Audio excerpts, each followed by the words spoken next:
What's going on, everybody? Welcome to another episode of Pod Scum. I am, of course, your host, your bastard of ceremonies, the one and only Reckless Rexx Ruger. That, of course, watching my back, another legendary frontman, the one and only Freddie Mercury Puppet. I am, of course, flanked by the poster of the greatest frontman of all time, and who happens to be my father, and he will find that out very soon, as DNA testing is almost conclusive. Diamond David Lee Roth. Making me Diamond David Lee Roth Jr. You know it. I know it. You're looking at the smoldering good looks, the luscious blonde locks. You're saying, Rexx, it's uncanny. You are definitely the son of glam, the front man for the band, adored by millions of fans, the peanut butter to your jam, Mr. Wham, bam, thank you, ma'am, wop, bop, a blue bop, a wop, bam, bam, shazam, hot damn, cha-ching, cha-ching. The kid can't sing, but he's got star qualities. And those are inherited, of course.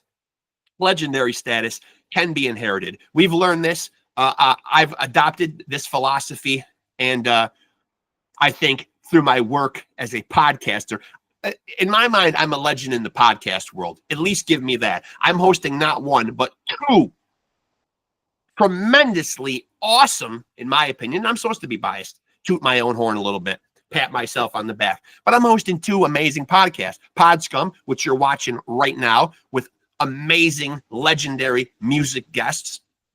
And of course, the other playlist on the channel, Off the Couch Boxing, equally amazing. And my guest is here, and that's amazing. And we're going to have an amazing chat and chop it up. So here we go.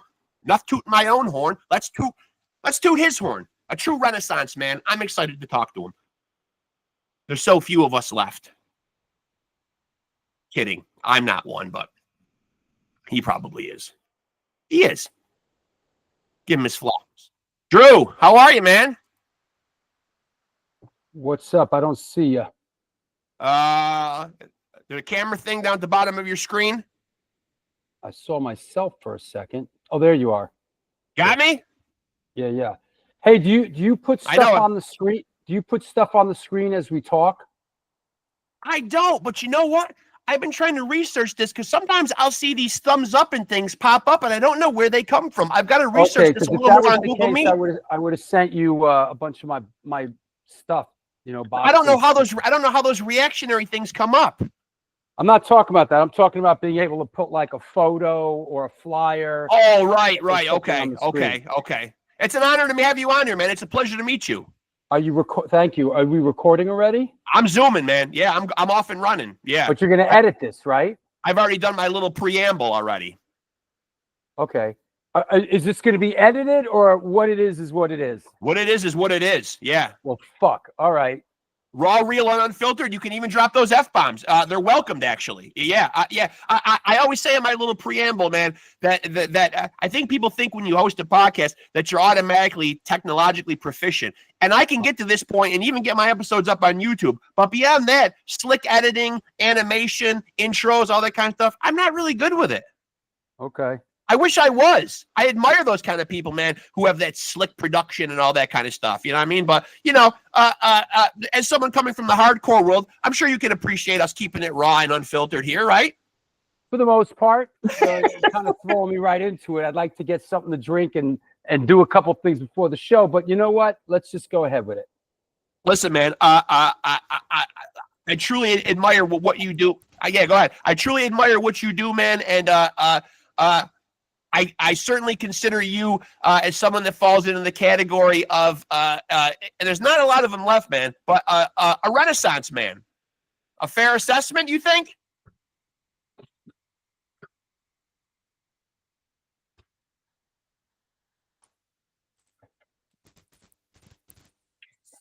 Or is that not a fair assessment to call you a Renaissance man? All right, motherfuckers, let's go. Yeah, a Renaissance man is in my intro, but my little preamble before you come in here. I unbeknownst to you, I hoisted that label onto you. Okay. Yeah. But, all right. Well, you've got your hands in a lot of different stews, and I always admire that, man. And I wonder if that comes from being a part of the hardcore world, because you know, when I think of hardcore, being 52 years old, I think of it being born on that Lower East Side, and those guys just really having that workman-like attitude and just getting shit done.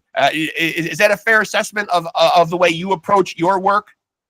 some version of that, you could say. I mean, Yeah.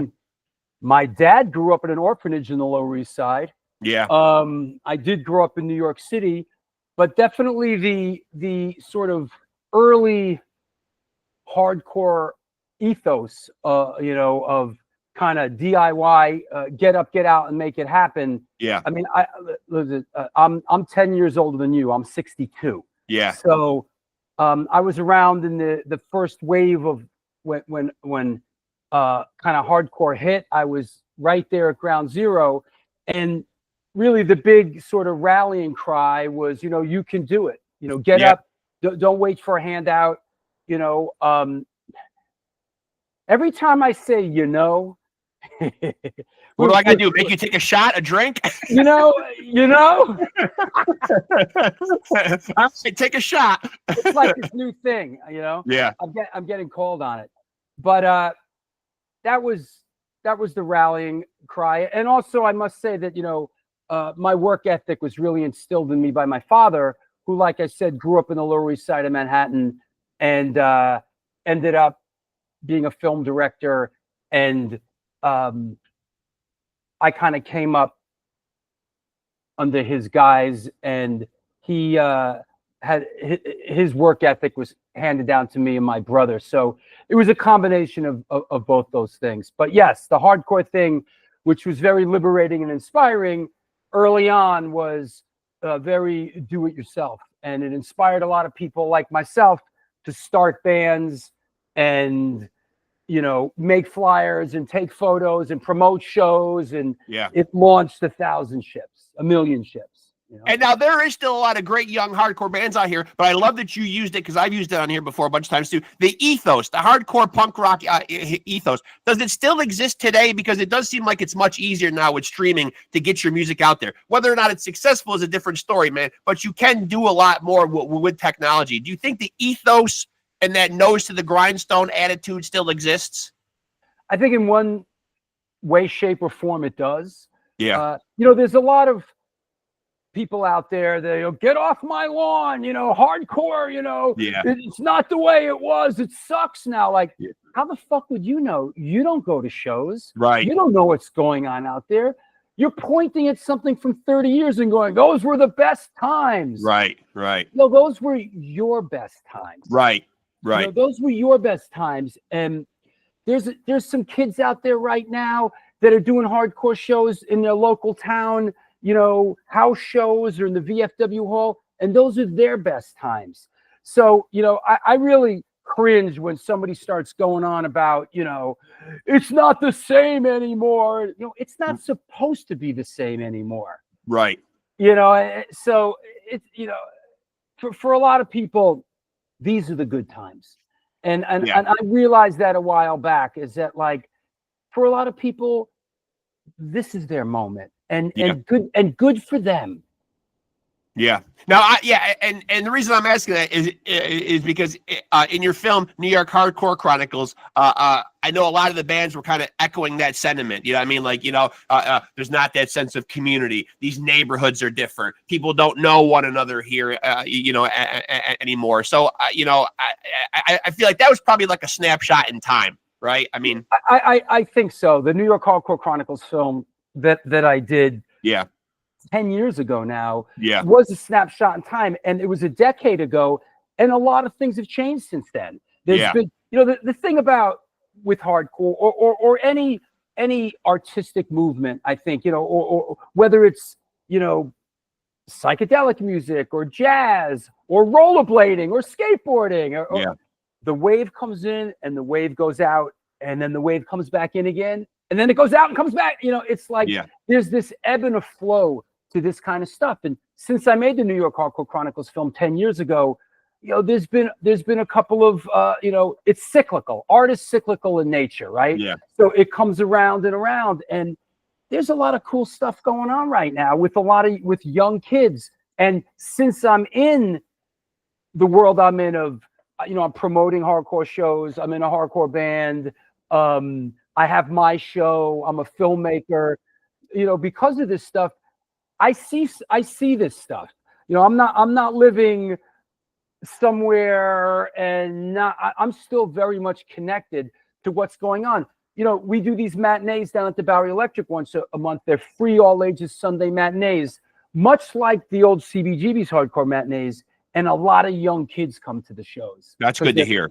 Because they're free and they're all ages, and it's awesome. Yeah, that's good to hear. That's good a to lot hear. of young kids, and so when someone goes to me, oh, you know, it's not what it used to be, and it's like, what? How the fuck would you know anyway? Right. You had your hate, but I'm saying that on the show. But when I see that on social media, I don't get involved. Whatever. You can't take everyone to task. I've learned that too. You just can't. You know what I mean? And so I'm interested. We'll get to the music part, but as a filmmaker, how do you pick your projects? Because from watching your stuff, I feel like everything is probably like a passion project for you.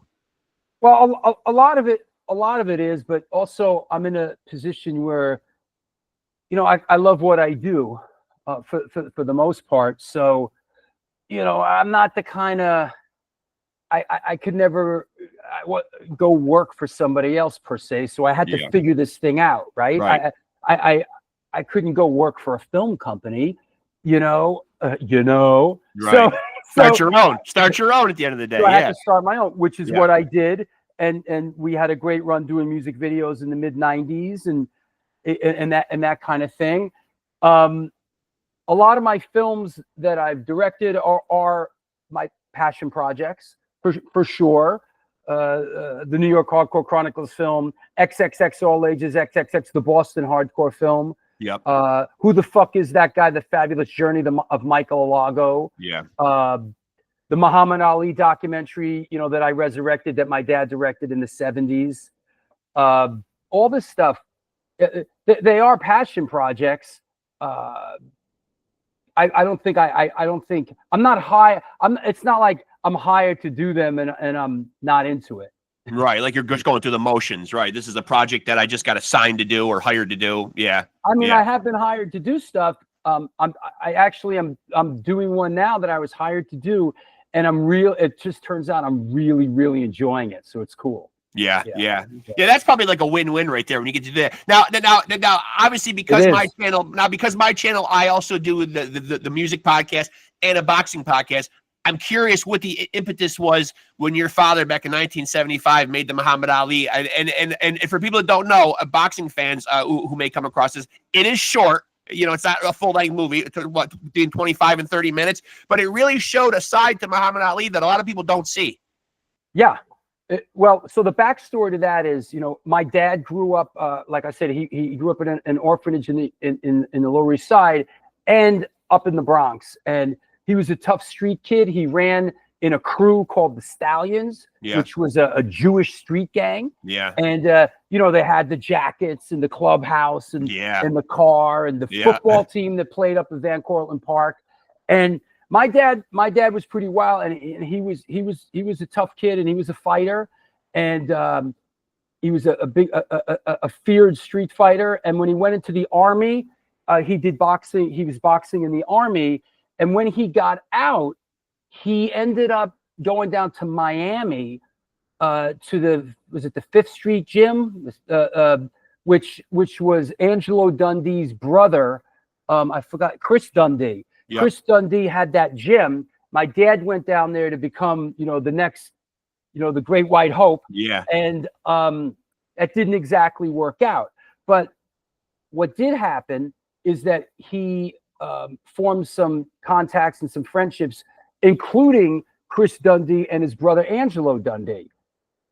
And my dad ended up getting into the film business after that and working his way up to being a film director. And eventually the idea came up to do an independent, kind of documentary about Muhammad Ali. And he reconnected with Chris and Angelo Dundee, and he had some contacts and ended up being introduced to, the Ali contingent. And he had to go through all those channels, the Black Muslims. Herbert Muhammad was managing Ali at the time. And a guy named Gene Kilroy, who plays very heavy in the Ali story. And my dad just kind of fell in with them, and he did this documentary, shot it on 16mm film, really funded it himself. My uncle, who was a film editor, edited the film. And when the film was complete, it actually ran on HBO in 1976, let's say. Wow. Back then, HBO was like, you had like a box under your TV with a button. Yeah. It was like, this is what we had in New York City here. HBO, that you have a box with a button, and you like, and that was and so my dad's Muhammad Ali documentary was one of the first, I don't want to call it original programming, but it was like one of the first things that was on HBO, and it ran a bunch of times on HBO. And then after that, after that, it basically went into a draw for 40 years. Yeah.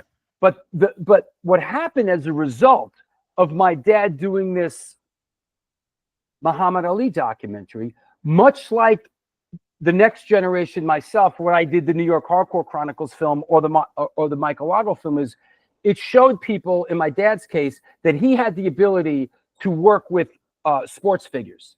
Yeah. And after that, my dad became a very successful commercial director and did commercials with Terry Bradshaw, Willie Stargell, Willie Pep, Mario Andretti, the race car driver, Meadowlark Lemon, Joe Frazier.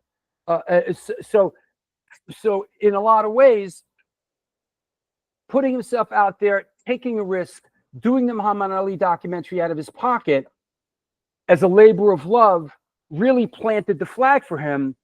Gave him a lot of credibility. Yeah. And the same thing, and foreshadowing what I did years later, the same kind of thing happened to me. I did some of these films as a passion project, and they planted the flag for me, and people saw, wow, okay. And now it moved me forward in a lot of ways. But so what happened with my dad, to just go on about the Ali film, is that when my dad left New York City to move down to Florida, we were cleaning out his apartment, and it was, hey, do you want this? And it was, at that point, it was like the original negative. It was shot on, it was negative film. Right. So it was original negative. And so I was like, oh yeah. And he gave me all the paperwork for it, which was very cool. Like the paperwork. Yeah. Was killer. Like all the signed releases and all the communication, and it's a real treasure trove. It's a piece of history. Yeah. Oh, it's incredible. It's incredible. And so I took the negative and I did a new film to tape transfer, and we color corrected it. And then I took the audio from a copy of a VHS tape I had of the film, and we sort of reassembled the whole thing, and we put it out there. It did a couple of film festivals, and we did this like really incredible run doing screenings. We did like the Philadelphia Boxing Hall of Fame. We did that Atlantic City Boxing Hall of Fame dinner. We did some screenings here in New York, and it was great. It was really, and we did it with like, Mike Marley, the boxing writer, and Craig Satari from Sick of It All is a big boxing guy. And we did like this glorious run with the Ali film. And then my father and I decided, looking at the options, well, what are we going to do with it now?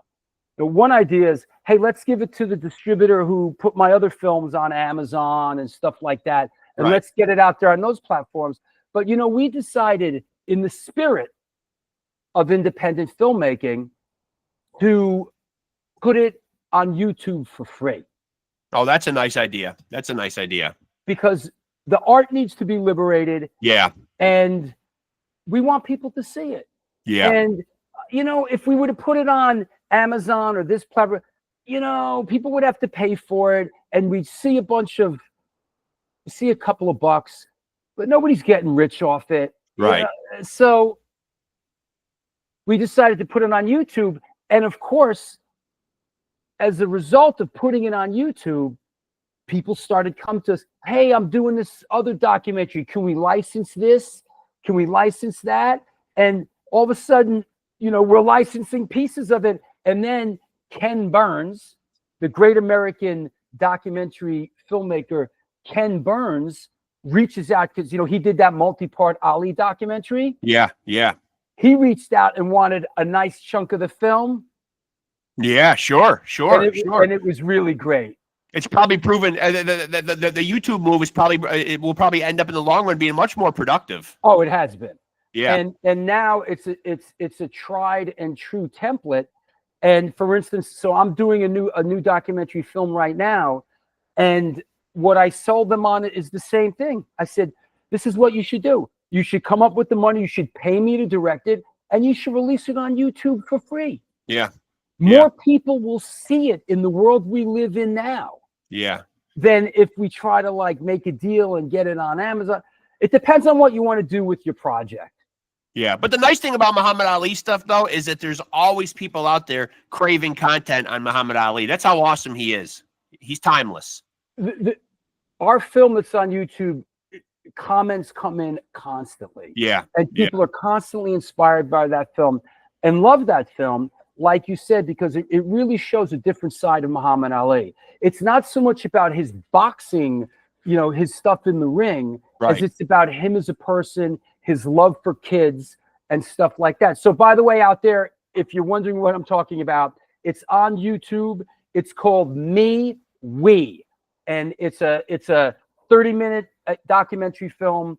It's Stone Films NYC is my YouTube channel, or just Google, look up, you know, Drew Stone, Muhammad Ali, or Me, We. It's a fantastic time capsule of Muhammad Ali in like 1975. Yeah, and it just reinforces that we all know that Muhammad Ali was a great humanitarian, you know, probably just as legendary for who he was outside the ring as who he was inside the ring. But this really even digs deeper into that. The stuff with the kids, the commencement speech at Harvard, you know what I mean? It just really shows that, you know, that lighter side of him.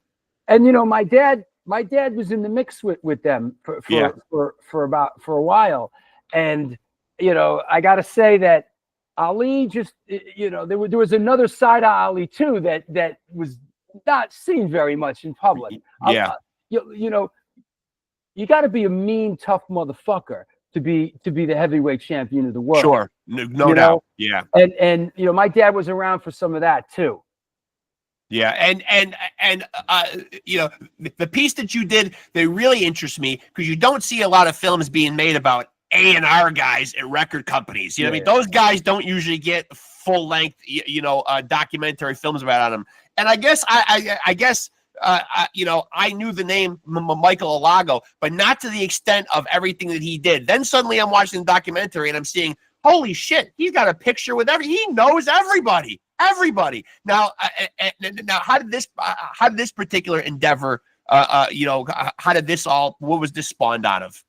So what we're talking about here is this film that I directed called Who the Fuck Is That Guy? Yeah. The Fabulous Journey of Michael Alago, that was on Netflix for a few years, and now it's available on Amazon Prime and a bunch of other platforms. So Michael Alago is an interesting character. He's a gay Hispanic kid that grew up in New York City that basically went on to change the face of the music business. Yes, he did. When I would go out, I grew up here in New York City, and I would go out and I'd be whether I'd be at a club or CBGB's or backstage at the Garden or something, if I was lucky enough, or I kept seeing this little gay kid over and over again. And I'd be like, yo, who the fuck is that guy? Yeah. Turns out Michael Alago, you know, he ended up, he's a gay Hispanic kid who grew up in a Hasidic neighborhood in Brooklyn. That couldn't have been easy. It's interesting. And he just loved music. And he ended up getting a job at the Ritz in New York City, and worked his way up to the booking as a booking agent. But at 21 years old, he got an A&R job at Elektra Records, and the first band he signs at 21 years old, Metallica. Not bad.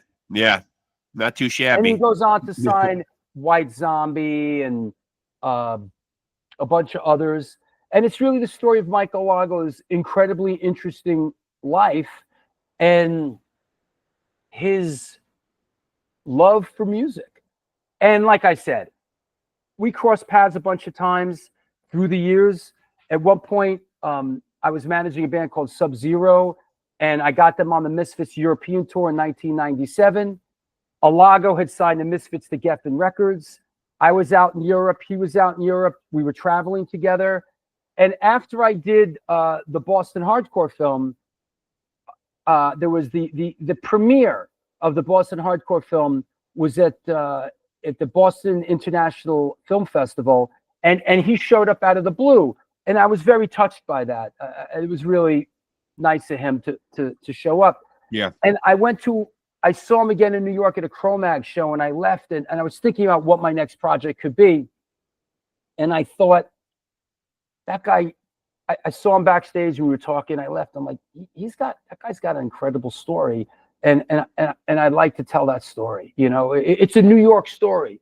I'm a New York guy. It hits all the notes, right? New York music, all those kind of things that it's in my wheelhouse. So I reached out to him, and I said, I want to talk to you about something.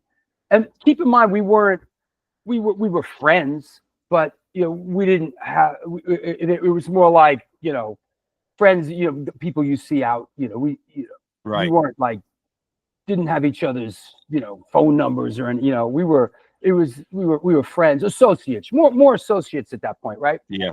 So I talked to him, and he invites me over, and I go over to his place, and it was a little weird at first. This is the way I like to tell the story. So, you know, I go over to Alago's house, and I sort of, you know, run the gauntlet of penises. You know, he's got all these Robert Mapplethorpe photo. You know, he's a collector of Robert Mapplethorpe, who, all this sort of a lot of nudity, and you know, God bless him, right? So I go over there, and I run the gauntlet, and he was a little wary. I don't know. He might have thought like, what is this? Is this like a sex thing, maybe, or whatever? And although he adamantly denies all this, this is the way I like to tell the story. Right? Yeah. And I sit down with him, and we're talking, and I said, you know, he says, I told him, you know, maybe I'd like to make a film about your life. And we're talking, and he says to me, you know, I just love music. And it really touched me. It really, you know, oh, wow, you know, I just really love music too. Yeah. And like, there was this one moment of clarity where it hit me. I was like, I got it. This is the kid I went to high school with in the Bronx. Like, I know who this person is. Yeah. We all have one. I know this kid. Like, I know, I don't know him, but I know him. You know what I'm saying? Like, I know who this kid is. And I love music too. And I just had this white flash. Like, I'm going to make a great film about this guy's life. Like, I 100% from that moment forward, confident that I just got to get it done, and it's going to be great. And it was. And what I find amazing was, you know, as you're documenting his life, he's literally in pictures with everybody at a very young age. It appeared. It's incredible, and it's an incredible story. He was wandering downtown to Max's Kansas City and CBGB's in the mid 70s. You know, he fell in with people that were a lot older than him, the Max's crowd. He started the Dead Boys fan club. Yep. At 15 years old. He was part of that whole Rocky Horror Picture Show thing at the A Street Playhouse. And you know, I find it crazy, the story that he told in there, like about like about gay men looking out their window and seeing gay guys on the street and calling the payphones. Trying to get them to come up. That's a funny scene in the film. That's crazy. And the animation really makes it real. It does. Funny. It does. I mean, I'm a New York guy, but I'm not. You know.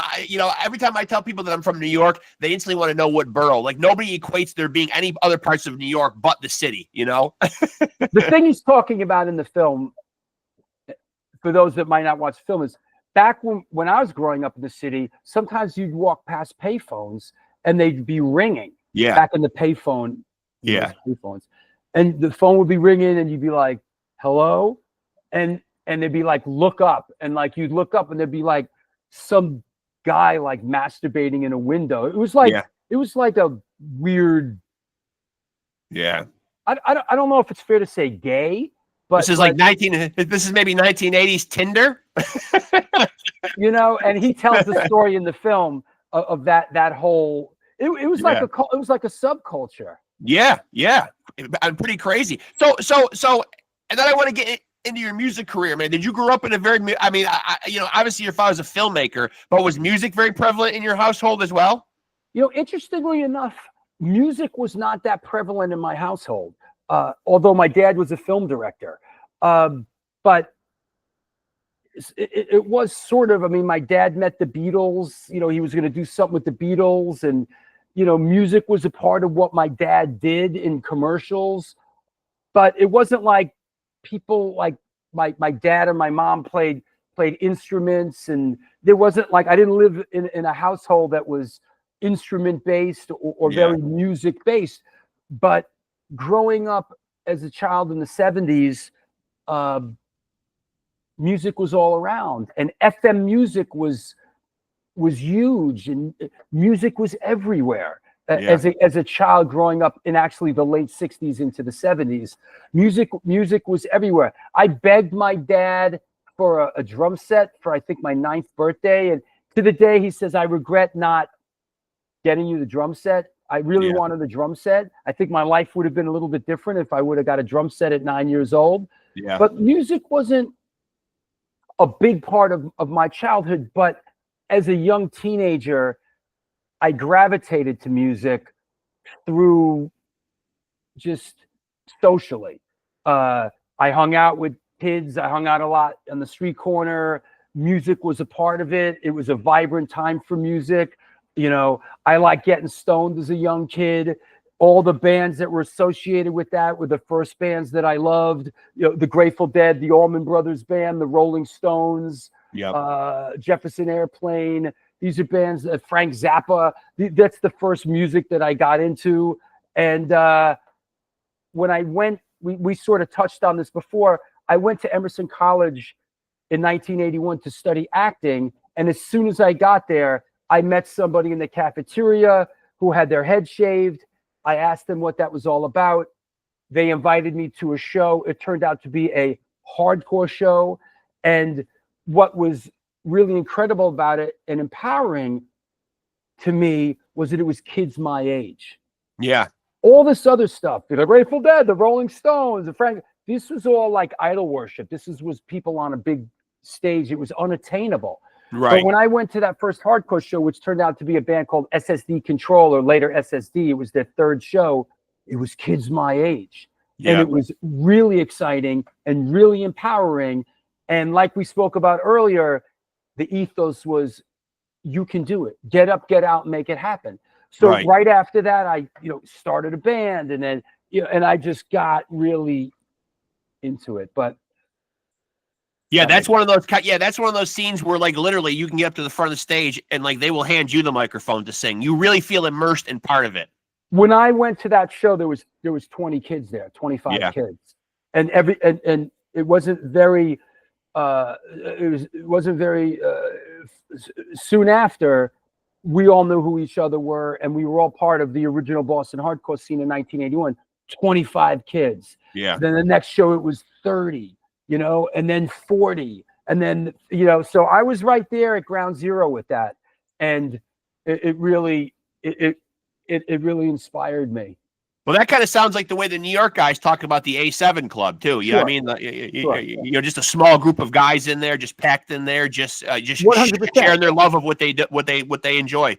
100%. And what we did in Boston with SSD, and once I kind of was part of the crew, the early Boston hard crew, SSD would come down and play the A7 in 81, 82, and I would come down there with them, and that's where I met some of the now iconic New York characters. Vinny Stigma from Agnostic Front, Jimmy G from Murphy's Law, Ray B's later of Warzone, Roger Moret, Harley Flanagan, and many of them became friends of mine to this day.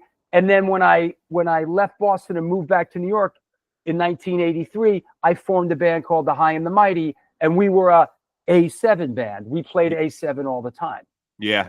And it's great to see the hardcore world now, you know, finally getting some recognition when you see guys like Roger and Vinny, you know, obviously putting out books, you know, the Godfathers of Hardcore film comes out. You know what I mean? It really is good to see that scene kind of getting its recognition and its flowers. Well, 100%. And what I've kind of arrived at, my take on it is like hardcore is like a portal. You know, it's like the Stargate. It's a portal. And so many people go through the hardcore portal, you know, and go, you know, Moby, you know, was a hardcore kid, and Duff from Guns N' Roses was a hardcore kid. Yep. And so many artists and people, hardcore now has been it's part of the worldwide lexicon. It's not just like this little, oh, it's our little thing. Hardcore music and hardcore lifestyle is part of the worldwide lexicon now. It's I see and hear bands that sound nothing like what I remember a hardcore band sounding like, and they say we're a hardcore band. They live a hardcore. They live. It's more of a hardcore lifestyle, but you know, and you see like the X with the your town here and right. Bulgaria hardcore, and it's interesting. It's exciting. I'm tickled pink over it that this little thing that I was in the room for when it was 25 kids is now this worldwide thing. Nothing surprises me anymore. Yeah. When it comes to this shit, nothing. You know, I've seen, you know, hey, I thought the Beastie Boys, you know, sucked. They were like a bad hardcore band, and they turn out to be a huge hip hop band. Yeah, who'd have thunk it? What do I know? I thought that, you know, people that I thought were talentless and infantile and self-destructive ended up being huge superstars. Yeah. People who I thought were going to be huge superstars ended up self-destructing. So if there's one thing that I know is that I know I don't know. You don't know, right? and so I'm sure this might be a bit of a Sophie's choice, and maybe you couldn't even make it. But if it had to be filmmaking or music, and you had to pick one way to express yourself, does one win out over the other? Well, it's the same thing to me. You know, I've had a career doing music videos, which is film and music. You know, yeah, that's true. I've had a career doing documentary films. It's film and music. So it is a lot. It is very much the same thing to me. But I'm speaking more of like climbing onto a stage.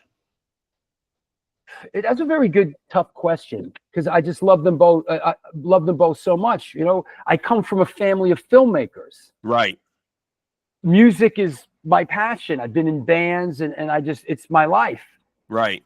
And I don't want to gloss over the fact that you've referred to your father as a filmmaker, but he is an Academy Award-winning filmmaker. My dad won an Academy Award. He produced the best short animated film in 1962. Yeah. With a guy named Mel Brooks. Yep. They did a film called The Critic, which you could see. It's on YouTube. It's an animated film, and he won it. He won an Oscar, an Academy Award for the film. And now, did your father get to see a lot of your films? Oh yeah. Yeah. My dad's still around. Oh, okay. My dad's 92, and he's still around, and he's a part of a lot of my films, and he's sort of like my consigliere, you know, like when it comes to, he's like my Tom Hagen, you know, from The Godfather. I show him all my stuff. His opinion means a lot. Yeah, he's a beloved figure in the film business, and he gave many people their start in the film business. He sees all my films and all my projects, and he's a big fan. And my dad's a big New York hardcore fan. No kidding. And that came from the show that I do, the New York Hardcore Chronicles Live. My dad, I've had a lot of people on my show, a lot of these same hardcore guys that we've talked about. Yeah. And my dad really related to them because a lot of them got into it and didn't know anything. They just the work ethic and you know, I'm going to do this and I'm going to do that. And he became a fan of that ethos, that DIY ethos.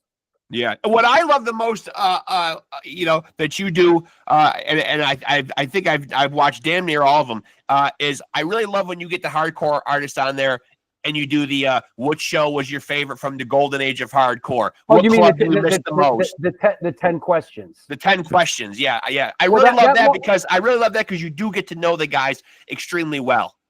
Funny, I just shot 4 of them the other day. Those have gotten harder for me to do because with everything I'm doing, yeah, it's a little difficult to go out and do 10 questions with somebody. But right. We had a Bowery Electric show the other day, and I set the camera up in off to the side in upstairs in a quiet place, and I did 4 of them. But those are fantastic. In a lot of ways, those put me on the map because they're constantly watched. You know, I've done over 100 of those. I think I've done probably 125 of those, and people love them. And it really tells you a lot about people, and it's interesting. And I think it also it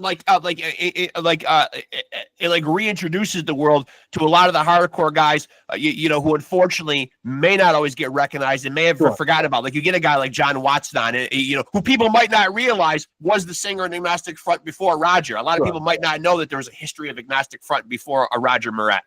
100%. And one of the things that I feel like I find it just as interesting, if not more interesting, talking to like a guy that picks up the garbage than as one of the guys in Metallica. You know, I feel like everybody's a star and everybody has an incredible story.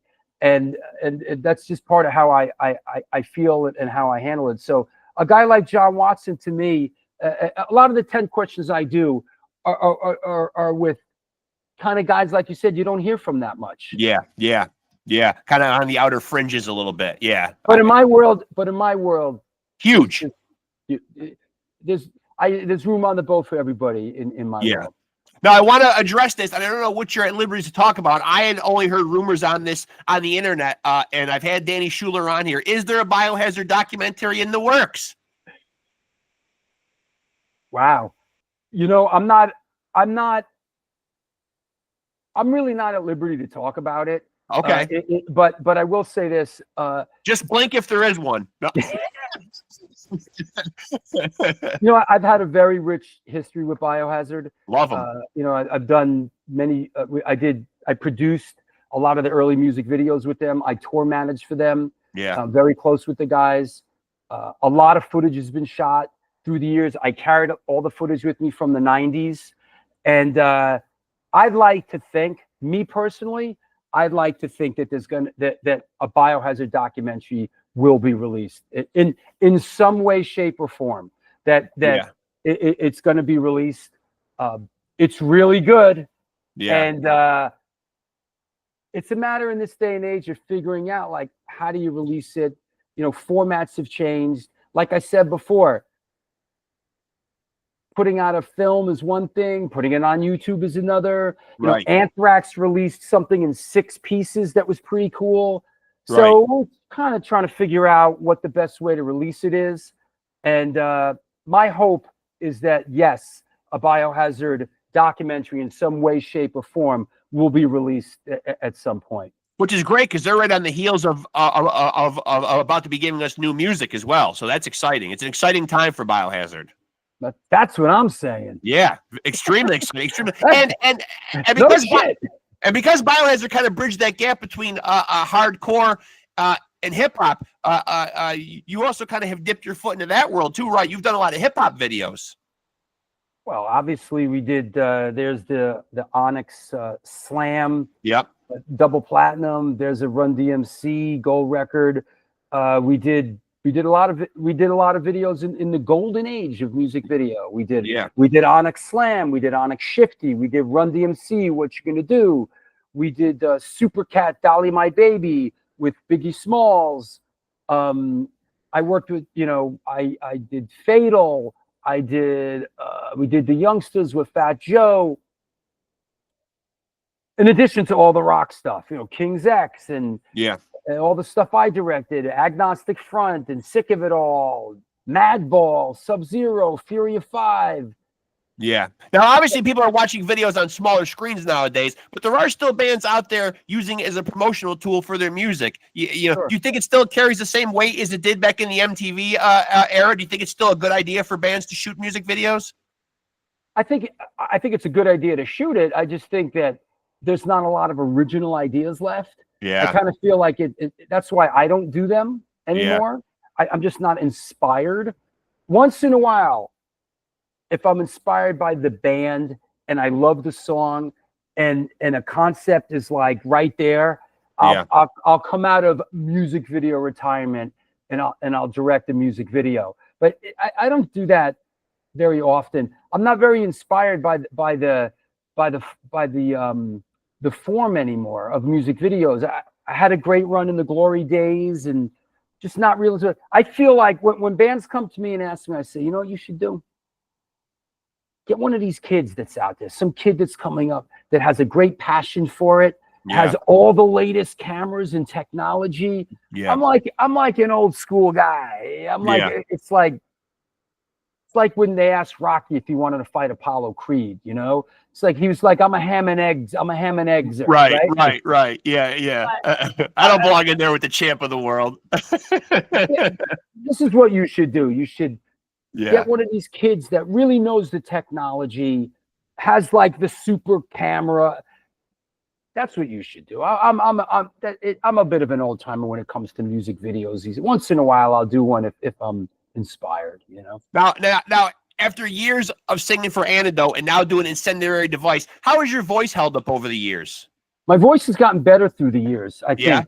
And it's really interesting because, and that's a really good question. Nobody ever asks that question. I ask that because, you know, my day job, I work in healthcare as a nurse, and I get a lot of drummers on here, and because of the physicality, especially of extreme metal, I like to ask how guys hold up over years, especially if they've been doing this a long time. I hear a lot of drummers, they got to change the height of their stool, the layout of their drums. You know, they're getting little problems with their shoulders or their neck or this and that. And I'm just talking specifically drummers, but anybody that's up there playing brutal music and headbanging and putting a lot of, physicality into their performance. And the voice, I think a lot of people look past it and think, oh, you're up there singing, but the voice is the smallest muscle in the body. It is your instrument. You have to maintain it, and obviously doing it for a long time and doing the kind of music that you do, it can affect it. That's a really good question, and I appreciate it. Yeah, it's different. It's a good one, and this is my take on it. Right? Even when I was in Antidote, Antidote didn't tour that much. Right. We weren't doing 30-day tours and this and that. Antidote would do weekends and little runs here and there, and there were 16 years where we didn't play, and so in the early days of hardcore, when I was in the High and the Mighty and then Antidote, all I could do was one gig. I would scream my brains out. I had sort of like no technique. Yeah. I would just scream from the throat. Not good. And the thing about Antidote that I realized, I wasn't the original singer in Antidote. Right. I didn't sing on Thou Shalt Not Kill, which is the iconic 7-inch that they released. But I joined the band and I sang all those songs. Those songs were not my songs. I'm singing songs a certain way. I don't think I would sing those songs that way. If you brought me in as the singer, I would put emphasis on other things and move things around to make it easier for me to sing. So in Antidote, I was singing a lot of material that wasn't mine. I was actually singing, some of it in a different range than I'm used to. Right. Incendiary Device, it's all original songs that I was involved in, and I can comfortably sing those songs.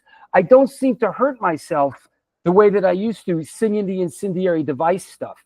And also I've learned as I've gotten older, a much better proper singing technique, singing from my diaphragm, singing, from my chest and not screaming from my mouth and from my throat. So I don't hurt myself the way that I used to. Yeah, because because you do hear a lot of guys who can just get up there and just belt it out, but then you do hear a lot of guys as they get older, they start to ascribe to these different, vocal care routines. You know what I mean? Like, and I don't do like an incredible amount of vocal warm-ups before we play, but I've learned like it serves me best. I do a lot of stretching, like full body as much as I can, like stretching my whole body, my legs, because what we do is very physical. And, I don't just stand there crooning. Kids are jumping around. I'm moving around. There's a lot of this. And basically, I call it, I'm screaming my brains out. Right. And it's a very physical thing. It's like, you're straining everything. Yeah. Everything. Yeah. Everything. So I've learned to really stretch, eat properly beforehand, loosen up the muscles in my neck, and drink proper liquids before I go on stage, drink proper liquids on stage, and all those things have contributed to, I think, it being a little bit easier for me and me sounding pretty good at my age. Yeah. What was the plan when you went to Emerson College, though? Like was acting the, like what you had in your crosshairs initially? Yeah, 100%. When I went to Emerson, my major was acting. As a teenager, I did some modeling and I did acting. I did theater plays in summer camp. I was in West Side Story and stuff like that. And I grew up in the film business. I saw my dad working with actors. I was around this. This was second nature to me. Was there a specific one that you wanted to be? Was there a guy that you looked at and was like, how we put those people up on a pedestal? Wow, I want to be the next. Was it Brando or like, did you have somebody specific that you were really enamored with? Yeah, I mean, I was a little immature. I kind of acting, Jack Nicholson. Yeah. That kind of thing. James Dean. Yeah. I thought acting was going to be really easy. Yeah. And I thought, you just go, I'm just going to be able to act like be myself. Yeah. And I was immature. When I went to Emerson, I was an immature kid. And I realized when I got at Emerson that it was very, very competitive. And it was very competitive. It was very gay, which kind of took me back a little bit. Not that there's anything wrong with that. Right. But it was a little, I think Emerson at the time was like two-thirds male, and it was no. I'm wrong. I'm wrong about that. Actually, it was 2/3 female, 1/3 male. Okay. But so it was very competitive, and all of a sudden it was like you had to sing, you had to dance. Yeah. I mean, if you're going to try out for something at Emerson, you had to have this skill set, and I didn't have that skill set per se, and I didn't have the discipline for that skill set. And being in class, to me, I felt like I was in 13th grade. Yeah. Yeah. And I had my hardcore friends. I was a part of this hardcore scene, this really vibrant community and culture. That's where my head was at. That was tugging at you. Yeah. I'm like sitting there learning, like, and I'm thinking, also at the time, being part of that scene, I did feel like it was very special. I did have some perspective that this is special, this is important, this is historical. So I was somewhat cognizant of like, this is an important time I'm living in. And I felt like this is important. This is something I want to pursue. And so I gravitated away from 13th grade and the discipline of being in school and learning proper acting, theater technique or whatever. And I just threw myself into being in a hardcore band, putting on shows. And sure, there's a couple regrets there, but life's full of regrets, and I've learned to embrace my regrets, and I enjoy them. And so was there a specific show or a song or an album that really got its hooks in you, where you had that light bulb moment where you said, I want to be up on that stage. I'm going to be a hardcore artist. I'm going to be more than somebody that's just in the crowd, just enjoying the scene. I want to be, It was a youth scene. So when I fell in with SSD Control and they put out The Kids Will Have Their Say, and I'm thanked on there. And then all these other bands of my friends are springing up and they're putting out records and they're playing shows. I just got swept up in that current, in that undercurrent. But there were bands that I was friends with that were doing it. Minor Threat, the Misfits, the Bad Brains. Yeah. I mean, these were my peers. These were guys that I knew. And it was inspiring. And then there'd be bands that maybe the next generation after that became very big bands. It was like, okay. Yeah. And now SSD Control, if I'm not mistaken, is Al, correct? Al Baril, who just passed away recently. Who we just passed, who oddly enough actually reached out to me. And for people that don't know, he was very sick. He was going through a lot of health issues. Yep. He was actually finding some comfort, and I was touched by this. He was watching a lot of my podcasts, and I was really trying to cultivate an interview with him, and I just don't think that he was up to it. He was receptive to the idea, but he's just like, I got so much on my plate right now. I'm honored that you asked or whatever. But I mean, I think he was watching a lot of the hardcore episodes. And I think even some of the boxing ones. Yeah, Al was a big sports guy. Yeah, and he brought an incredible amount of discipline and focus to the Boston hardcore scene. He was the guy that had the van. He's the guy that started the label Imprint. He was the guy that he was a big disciplined organizer. Yeah. And he, probably next to my father, he was a very big influence on me as far as, pre-production, organize, you can do it, think it out. I went and got a van, after I saw Al had his black van. I went and got a van. So I had a van. I could put my friends in the van. We could do shows. Right. I could move musical equipment around. I could do things. This is a good tool to have. So Al was very inspiring to me as a young person. What are your own listening trends like? If you're puttering around the house and you listen to music, are you able to find new stuff that you like, or are you one of those listeners that kind of falls back on the old familiar stuff?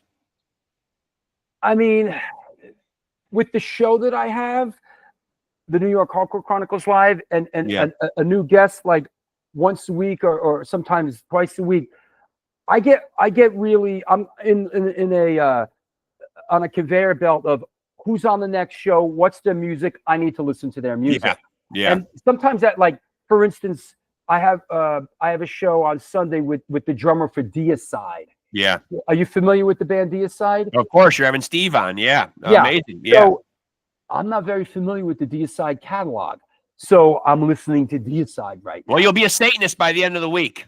I have Joel Ghostin, who happens to be he's co-hosting the show with me.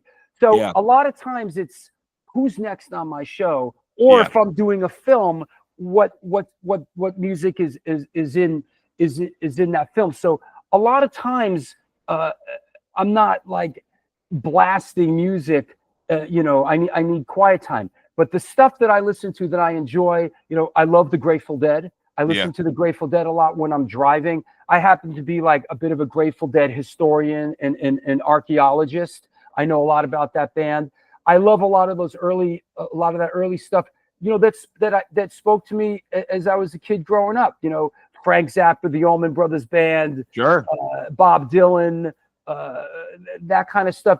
To me, that's comfortable, easy listening. It's hard when I drive. It's hard for me to listen to hardcore or metal or stuff that's screaming at me when I'm driving. Me too. I need calm. I do too. I need calm. Yeah. I deal with a lot of chaos with the band I'm in and the music we play. Yeah. Like we have rehearsal tonight. I'm going to scream my brains out. It's going to be intense. So I get a lot of that. I just produced a Barry Electric show on Sunday with Fury of Five. It was intense. Yeah. So, but you know what I do now? I listen to books on audio books. Me too. That's my thing too. That's my thing. I had a couple of detached retinas and I had eye surgery, and I'm a voracious reader, but the audiobooks have really been a godsend. They really have. How did you have two detached retinas? Were you boxing? Spontaneous. Wow.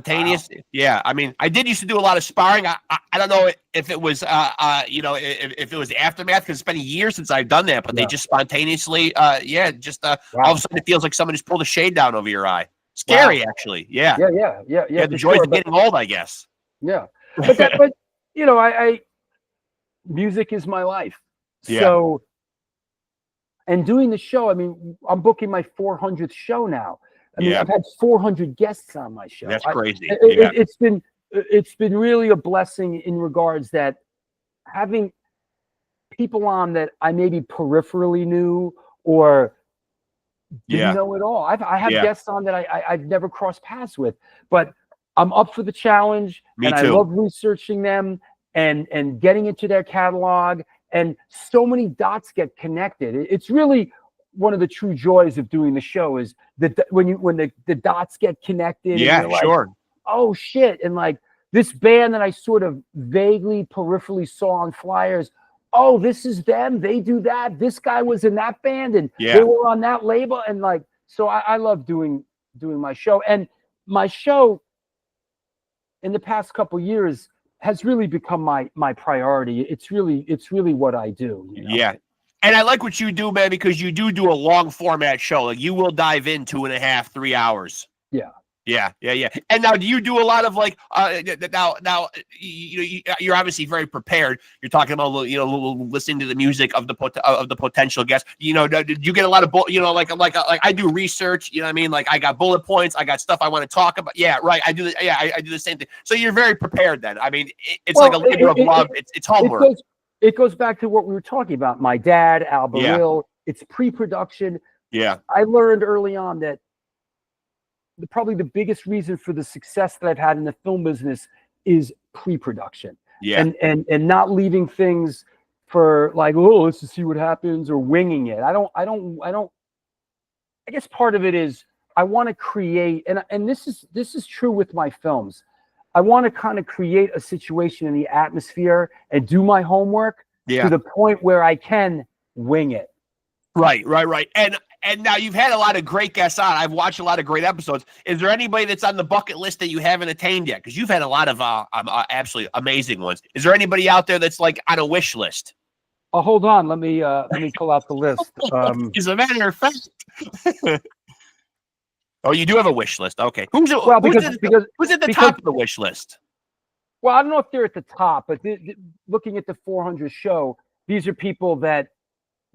So Johnny Two Bags from Social Distortion, John Brannon from Negative Approach, Luigi, the original bass player for Suicidal. I've had him on, or no, I've not had him on, but I've reached out to him. Slim Jim Phantom from the Stray Cats, who I've worked with. John Lydon from the Sex Pistols, who I've worked with. Franz from Turnstile. Greg Graffin from Bad Religion.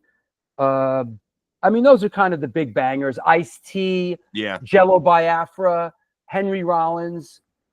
Yeah. Henry Rollins would be probably at the top of my list. Yeah. I've talked to him. He just doesn't like doing it. He just doesn't want to do I emailed him. I emailed him a couple days ago, or a couple weeks ago, and I actually got a response like from him. He will answer his own emails, but he's just not into the format really all that much. He's just not. I mean, there's certain people that just don't want to do it. Yeah, you have to respect it. You know what I mean? Who's on your bucket list? Well, Henry Rollins would be a huge one. Unfortunately, a couple of them are obviously not with us. Like I've had the guitarist from the Screaming Trees on, but Mark Lanigan would have been a huge one for me if he was still alive. Okay. And he's obviously a guy that we've lost. And you've had a lot of them on. I mean, Roger would be a huge one for me. You know what I mean? Sure. I know he's not a huge social media guy. You know what I mean? You have a tie and a connection to him. We grew up together, basically. Obviously, Vinny Stigma would be a good one. I just had Mike Gallo on. So, I mean, like, I try to get an agnostic front. You know what I mean? I know Vinny and Roger are probably a little tougher. I've had Craig on. I've had Danny on. I've had Mike Gallo on. Well, that's the way you do it, right? Yeah. That's the way you do it. You get someone from the band on, and then he can vouch for you. And you kind of like fodder. You play them against each other. Are there any boxers that are on your wish list? Yeah, sure. Obviously, me being a small independent boxing podcast, I'm not ESPN, I'm not FightHype.com, I'm not some of the bigger ones that have access to them, man. But obviously, like I grew up being a Mike Tyson fan. Sure, it'd be great to have Mike Tyson on. It'd be great to have Floyd Mayweather. Like, you know, even though I'm not the biggest Mayweather fan, I respect what he's done in the sport. He's one of those guys that you have on instantly, and that's an episode that gets you 1 million views. You know what I mean? Sure, it's a big one. Yeah. You know what I mean? But and then a lot of those same guys have passed away for me too. Like I loved Arturo Gatti. You know, he obviously no longer with us. You know what I mean? So, but I've had a lot of good ones on. I get the biggest thrill though. It's great to have the OGs and the legends on, but I love having the future champions. I like having these guys that are 10-0, 12-0. You know what I mean? Because it's great to see these young guys who are going to be ambassadors for the sport. The way, you know, they got good heads on their shoulders. They're not only talented, but these are going to be the guys that are going to propel the sport forward into the 21st century and beyond. That makes a lot of sense. It's like I love having these young hardcore kids on the show. Yeah. And then you build a rapport with these guys. And like Floyd Mayweather would only give interviews to FightHype.com for a while because they treated him really well. They got in with him back in the Pretty Boy Floyd days early on. So you build a good rapport with these guys. And then when they start winning world titles, they'll come back on your podcast, you know? Sure. You know, you express some interest in them. You know what I mean? Like when they're young, you give them a platform to introduce the world to who they are. You know, I mean, some of the episodes, you know, they might not get hundreds or thousands of views, but you know, when they become champs, you know, that's when people will go back and try to find everything they can on them. Did you have Craig Satari on your show? No, but I'm working on Craig. I'm actually going through Mike Cools, who I have had on here. Who's been if you need me to connect you with Craig, he's a good friend of mine. He's a very knowledgeable boxing guy. He's a very knowledgeable. I saw him in Vinny Stigma's movie playing a boxing trainer. he's a very knowledgeable boxing guy. Yeah, actually, when I had Mike Cools on, he actually said, you know, you should have Craig on. And then I reached out. I had a brief conversation with Craig on Instagram. He was definitely down to do it. And then I know, you know, for a while they're obviously sick of it all. Is one of those bands that's out there. They're on the road a lot. I've had Lou on the show. You know, I mean, and you know, hopefully he's doing well. I'm trying to have him back on at some point. You know, he had some health issues of his own, but yeah, I love Sick of It All. What a band.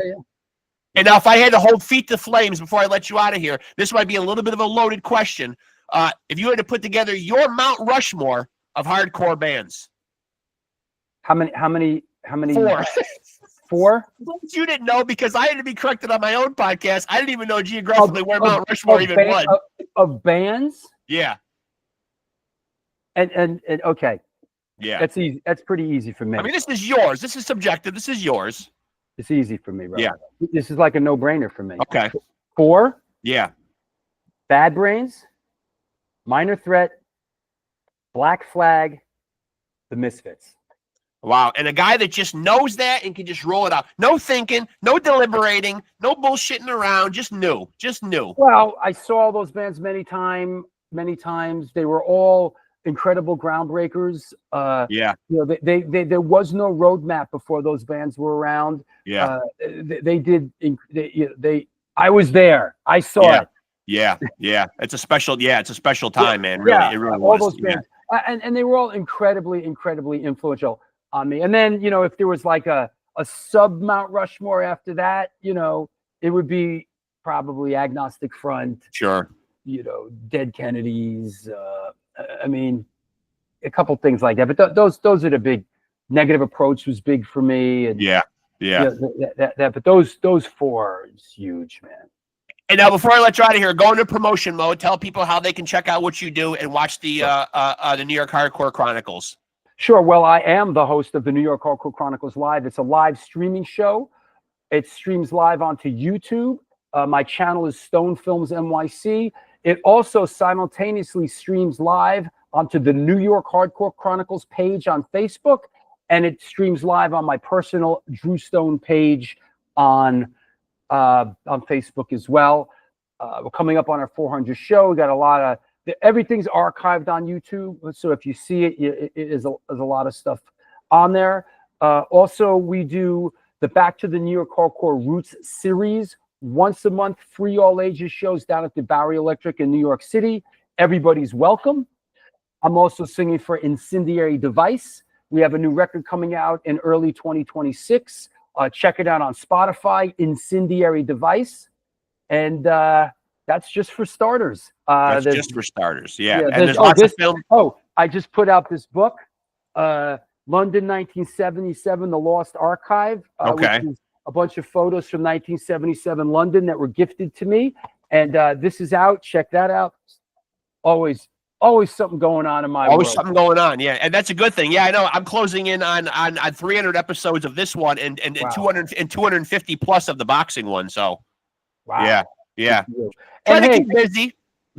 yeah, Trying to keep busy. for Have a sure. little side hustle. You know what I mean? I can't just do the healthcare thing all the time. You got to have a release. What kind of healthcare do you do? I'm an LPN. I work in a nursing home, and my wife is an RN, and she works on maternity. So she's bringing them into the world, and I'm seeing them out, I guess. You work in an assisted living facility? Yeah. A Is that nursing what it home. is? Yeah, geriatrics. In an independent living facility or an assisted living facility? Assisted, yeah. These are people that are at the end of their lives. Yeah. Hey, my dad is in an assisted living facility, so Yeah. I appreciate the work that you do. Thank you. And you know, showing kindness to people in their golden years and making that extra effort is really important, man. I appreciate you saying that. Yeah. I see it all the time when I'm down there, and it means a lot when I see my dad and people being kind to him, and it's very important. Yeah, I appreciate you doing this, man. It's really My been pleasure. a pleasure. And I'm sorry I came on a little disoriented. I didn't realize it was. I love that. On. I love that. Yeah, I love that. I always tell people in my little preamble, man, that I leave everything in for posterity's sake. I mean, I'm sure you can relate to this. I've had people disappear in the middle of interviews. I've had them get frozen, pixelated, technical issues. Drop out of the room completely. Their camera goes away. They try to fix something. Suddenly they're not there no more. They got to come back in. I got to stall for time or whatever. You know what I mean? Well, anybody who's made it through to the end of the interview, I appreciate it. I hope you don't think I'm an asshole. I know I came on, I was a little disoriented. Absolutely not. No, absolutely not. I appreciate you doing it, man. My pleasure. Thank you so much for having me on. Let's keep in touch. Yeah, absolutely. I'll do that, dude. Thanks a lot. Okay. A pleasure, Thank you. buddy. Thank you. Take care. Yep, All right. you too. Bye-bye. Bye-bye. There he goes, folks. Drew Stone, truly a Renaissance man, director, producer, author, musician. You just heard everything that he's done. You heard everything that he has on his plate. There is a lot to sink your teeth into, man. Go check out Stone Films NYC. He's always doing interesting projects. He mentioned the Muhammad Ali short film. He mentioned that amazing documentary they did on A&R guy Michael Alago, the New York Hardcore Chronicles movie about the whole scene and its inception. Living in squats, the graffiti, the sense of community. I would really recommend starting there. But watch everything that he does, man. Just truly an interesting guy. Really with his pulse on not just the hardcore scene, but just the whole field of the arts. Just really a guy who lives it, breathes it. And just really refreshing to talk to a guy like that. There's not a lot of Renaissance guys left. I put Henry Rollins in that category. Just a guy with his hands in a lot of different pots. Just always grinding, always hustling, always looking for the next creative endeavor, always looking at something as a potential project. You know what I mean? Seeing the interesting side of things. Just like the Michael Alago film, saying, hey, this is a guy that needs a documentary film done on him. And guess what? Lo and behold, we didn't know we needed it, but we did. Super interesting documentary, super interesting guy. A guy that at 21 years old, as he said, signed Metallica, for fuck's sake, who kicked open the doors for metal as we know it. So he really just dives into some amazing projects. And so go check out Drew Stone, Stone Films NYC. He does a lot of interesting stuff. He has his own podcast, the New York Hardcore Chronicles Live, with some really interesting guests, not just mainstream guests, but people that are really, he delves into the scene and really gets guests on there that are truly interesting. Maybe not the most obvious of guests. It's not always going to be a name that's going to bowl you over, that's going to be huge. But as you know, I do that too. Sometimes those are the most amazing conversations, with the people that you didn't think you needed to know about or needed to know. But then you watch the interview and you realize, damn, I'm glad I do know this person now. So big ups to Drew Stone. Thanks for coming on here. Hope you guys enjoyed that episode. And now I'll go into my shameless promotion mode and let you guys know to make sure to tune into Pod Scum. And make sure to follow us. Follow us on Facebook. You'll get updates on new episodes when they're dropping, yada, yada, yada, all that good stuff. The Facebook page is actually Off the Couch Boxing and Pod Scum. 2 podcasts sharing the same Facebook page. And of course, if you're here on the channel right now, 2 separate playlists. Again, hardest working guy in show business, at least one of them, top 5, I'm going to put myself, grinding it out, doing 2 podcasts. If you're into the pugilism, Off the Couch Boxing is there for you. There's something for everybody. If you're into only the music, arts, and entertainment, Pod Scum has got you covered with interesting and amazing conversations like we just had with Drew Stone. So make sure to stay tapped in, and new episodes every week.